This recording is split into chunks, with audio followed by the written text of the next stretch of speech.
सारी खबरें शुभ नहीं होती, कुछ मंगल भी होती हैं और जो न शुभ हो न मंगल वो करती हैं सावधान। आपको शुभ दिखाने, मंगल बताने और सावधान करने आपके साथ मैं हूं नवजोत रंधावा। और आज हम बात कर रहे हैं राष्ट्रपति ट्रंप की, जिन्होंने पाकिस्तान आर्मी चीफ आसिम मुनीर की मेहमान नवाजी करके चौंका दिया है। व्हाइट हाउस में पहली बार पाकिस्तान के किसी आर्मी चीफ की दावत क्यों?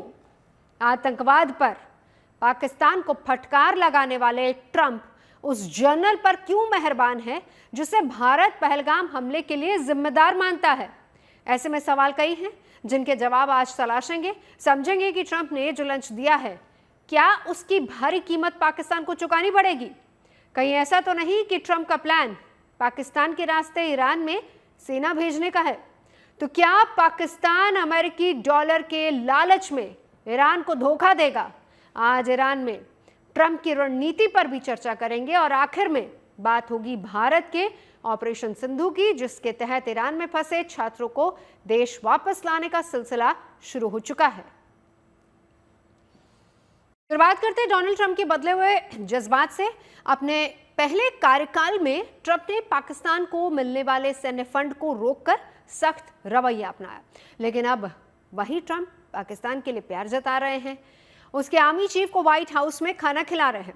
अब सवाल यह है कि बार बार अमेरिका को धोखा देने वाले पाकिस्तान पर ट्रंप की मेहरबानी क्यों? एक तरफ प्रधानमंत्री मोदी से फोन पर बात, दूसरी तरफ आसिम मुनीर को दावत। आखिर इसका मतलब क्या है?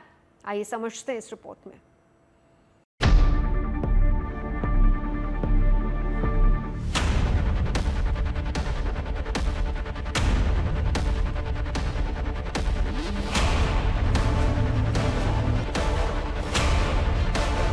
वक्त बदल गया, हालात बदल गए, जज्बात बदल गए।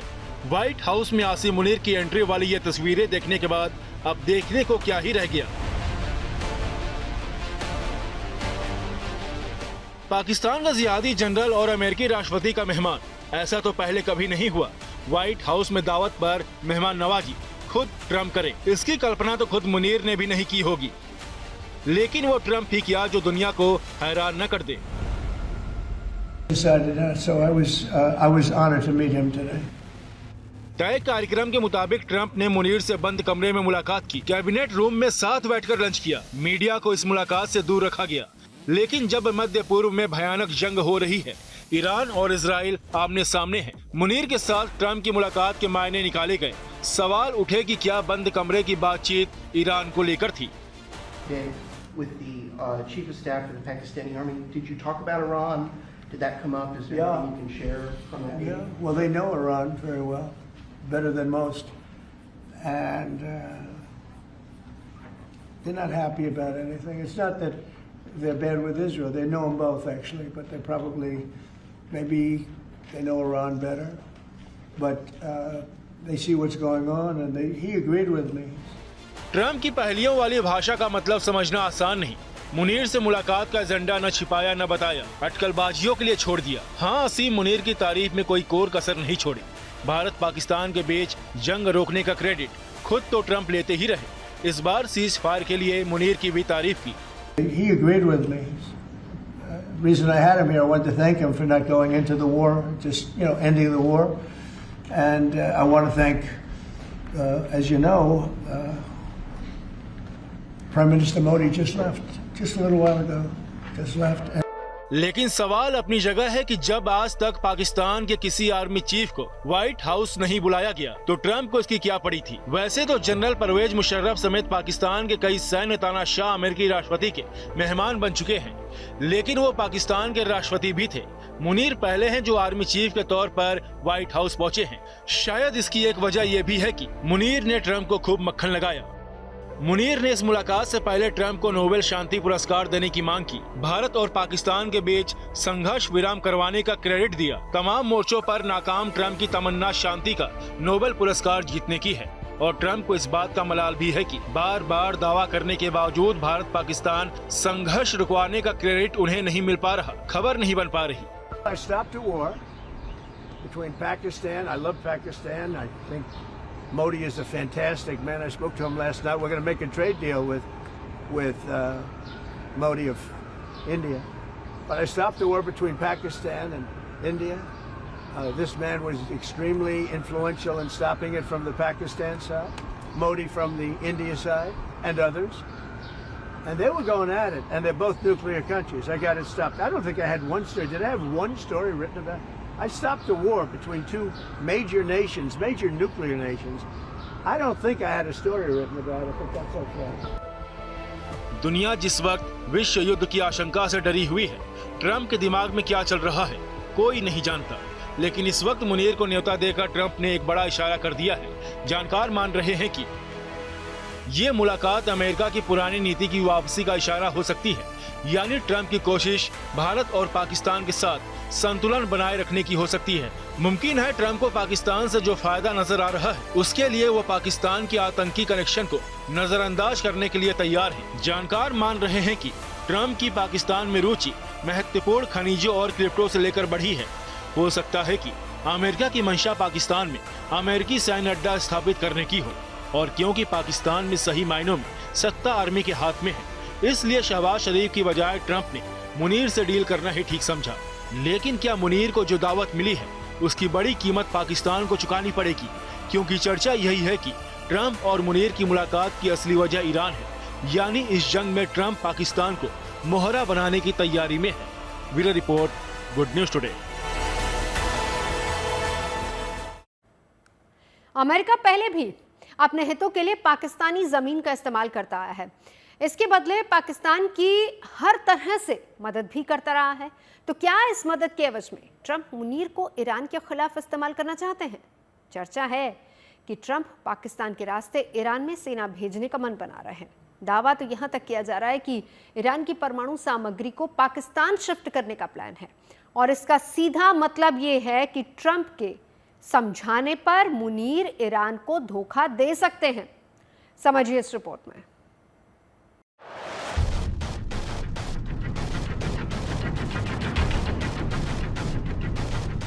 जिस जनरल को भारत ने पहलगाम हमले के लिए जिम्मेदार माना, जिसे अमेरिका में मौजूद पाकिस्तानी तानाशाह और कातिल बता रहे हैं, जब ट्रंप ने लंच के लिए मुनीर को बुलाया था तब सिंध फाउंडेशन मुनीर के खिलाफ व्हाइट हाउस के बाहर प्रदर्शन कर रहा था। पर ट्रंप को इससे क्या, उन्होंने आसिम मुनीर को दावत दी, गले लगाया।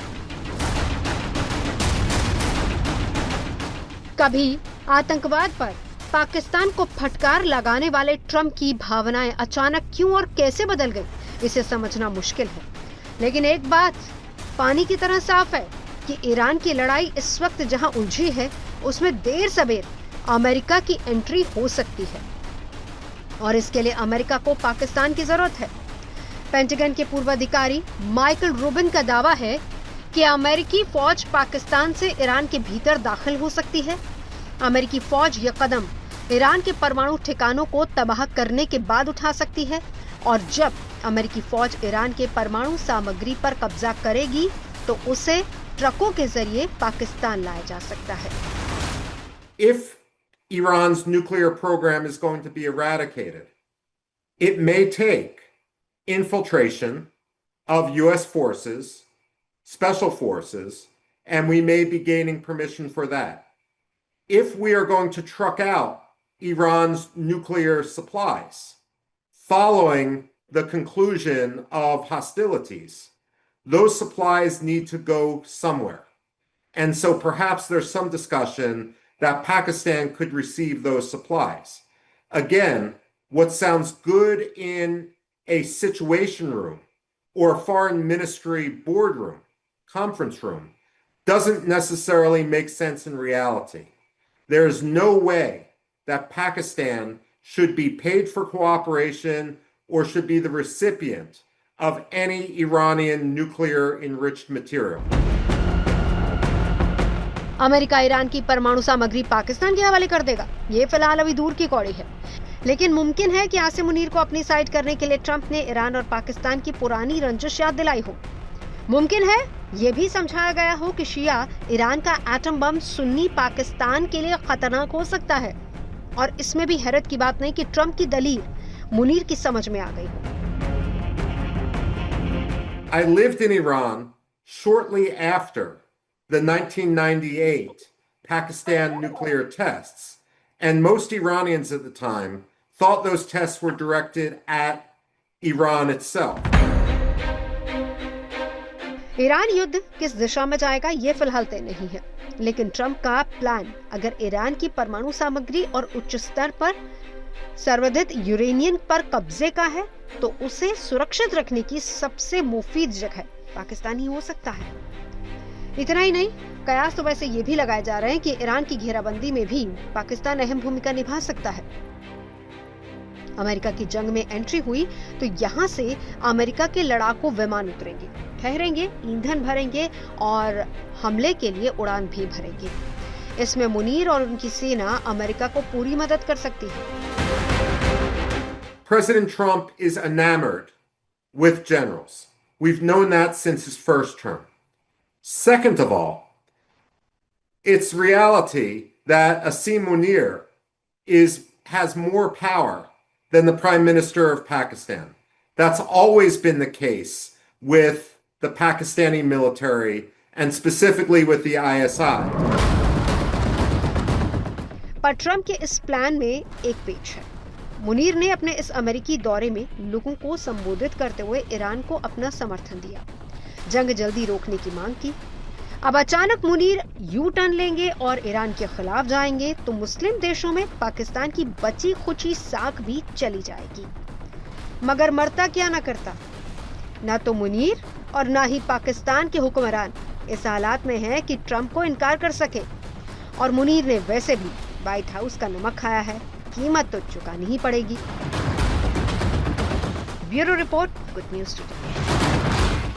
बात करते हैं ऑपरेशन सिंधु की। जंग के बीच ईरान में फंसे भारतीयों को सही सलामत देश लाने के लिए सरकार ने ऑपरेशन सिंधु की शुरुआत की है। पहले जत्थे में 110 भारतीय छात्र आर्मेनिया के रास्ते स्वदेश लौट आए हैं। जब ये छात्र दिल्ली पहुंचे तो उनके हाथों में तिरंगा था और चेहरे पर खुशी।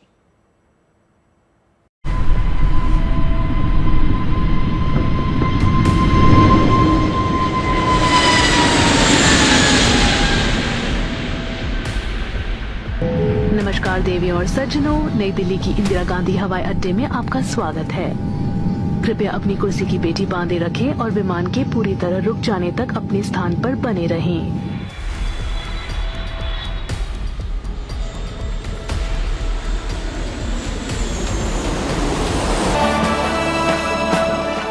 इन तस्वीरों में हर हिंदुस्तानी के लिए राहत है। इन आंसुओं में अपार खुशी है। उत्तरी ईरान से आई फ्लाइट में सिर्फ ये 110 भारतीय छात्र ही सुरक्षित नहीं लौटे हैं, बल्कि इन सभी के परिवार वालों की खुशियां भी साथ में आई हैं, जो ईरान इजराइल में छिड़े युद्ध के बाद से गुम थी। भारत की मजबूत इच्छा शक्ति का नतीजा है कि दुर्गम परिस्थितियों में भी ये छात्र सुरक्षित लौट आए हैं। ईरान में जंग के माहौल से सही सलामत निकलकर अपने घर वापस लौटने का सुकून इनके चेहरों पर साफ देखा जा सकता है। सबसे पहले thank you so much, we are very grateful. जो पहली चीज़ हमारे दिल से निकल रही है, we are very grateful, thankful कि हम आ गए हैं वापस, क्योंकि जो टेंस सिचुएशंस और वर्स्ट सिचुएशन से हम वहाँ से निकले हैं, it feel like immensely grateful हम यहाँ पे आए हैं। बहुत खुशी हो रही है, we are very happy, we are back to our country. So वहाँ पे हालात बहुत ज़्यादा ख़राब थे, तो हम बहुत खुश हैं हम अपनी कंट्री आए हैं वापस, अपने पेरेंट्स से, फ्रेंड्स से मिल सकते हैं। So that's all. ईरान में फंसे जो छात्र भारत लौट चुके हैं, वो ऊपर वाले के साथ साथ भारत सरकार का भी शुक्रिया अदा कर रहे हैं। एयरपोर्ट पर कई स्टूडेंट्स ने अपने अनुभव साझा किए। एम्बेसी ने बहुत सपोर्ट किया। हम इंडियन एम्बेसी के साथ कंटिन्यू टच में थे, तो जब हालत ज़्यादा ख़राब होने लगी तो उन लोगों ने हमें एश्योरेंस दी कि आप हमको इवैक्यूएट करेंगे। तो 16 सुबह उन लोगों ने हमें पहले उर्मिया से एक आर्मेनियन बॉर्डर लिया, फिर आर्मेनियन बॉर्डर से हमें आर्मेनिया के कैपिटल सिटी में लिया गया, फिर वहाँ से हमें यहाँ लाया गया। बीते कई दिनों से ईरान में हालात बदतर हैं, जिसके बाद वहां फंसे छात्रों को निकालने और भारत लाने का ऑपरेशन शुरू हुआ। इस कड़ी में जिन स्टूडेंट्स की वापसी हो चुकी है, वो खुश तो है, लेकिन पढ़ाई रुकने की तकलीफ भी है। खुशी है वापस आने की, क्योंकि हम सेफली वापस आ गए, लेकिन कहीं ना कहीं हमारी जो पढ़ाई छूट रही है, we are worried about that also. खुश तो है, घर माँ बाप से मिलने जा रहे थे, दुख भी है कि पढ़ाई छोटी पड़ रही है, 4th ईयर था तो मतलब उम्मीद थी कि पूरा करके ही वापस लौटेंगे, लेकिन अचानक से वापस आना पड़ा।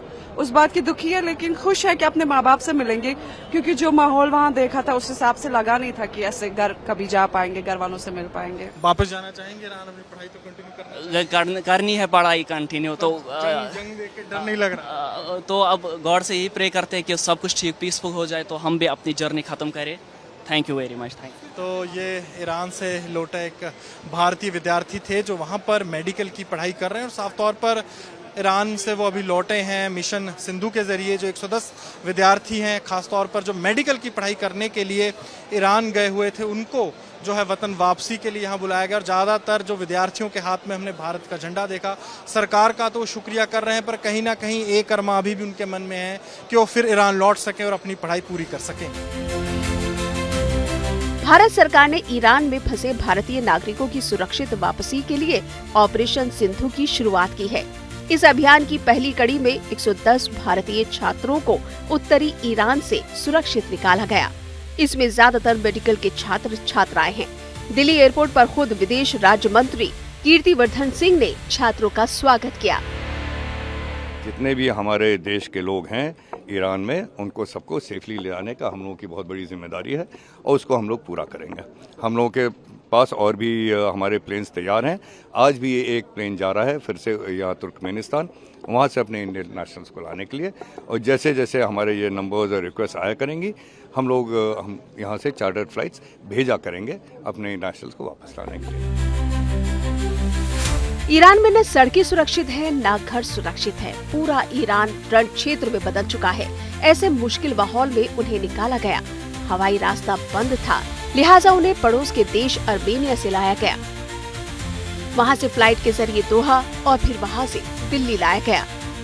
अपनों को घर वापस लाने का ऑपरेशन जारी है और उम्मीद है कि ईरान में फंसे सभी भारतीय जल्द ही अपने वतन लौट आएंगे। दिल्ली से अनमोल बाली के साथ bureau report, good news today. उम्मीद है आपका दिन शुभ रहा होगा। कल की मंगल कामना के साथ आपको रहना है सावधान भी। तब तक के लिए मैं नवजोत रंधावा आपकी शुभ रात्रि की कामना करती हूँ।